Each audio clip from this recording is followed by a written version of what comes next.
কিন্তু বাস্তবতা হলো ফেসিবাদ সরকার এখনো পর্যন্ত রঙিন স্বপ্ন দেখে তাদের যারা বাংলার জমিনে গুম খুন সন্ত্রাসী চাঁদাবাজি যারা করেছেন তারা এখনো পর্যন্ত রঙিন স্বপ্ন দেখে।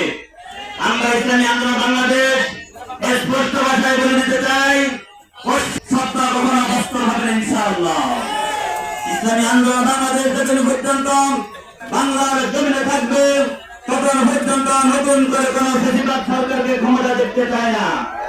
তাই সকলকে আহ্বান জানাবো, ইসলামী আন্দোলনের ব্যানারে আপনাকে আমরা বিজয় করে বাংলার জমিনে ইসলাম ভিত্তিক শাসন কায়েম করার জন্য সর্বোচ্চ চেষ্টা করব ইনশাআল্লাহ। আল্লাহ রাব্বুল আলামিন আমাদের সকলকে কবুল করেন। ওমা আলাইনা ইল্লাল বালাগ।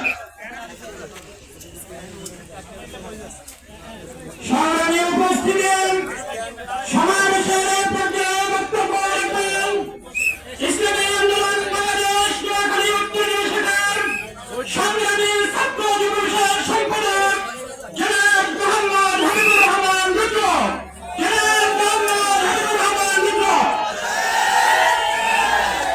আসসালামু আলাইকুম ওয়া রাহমাতুল্লাহি ওয়া বারাকাতুহু।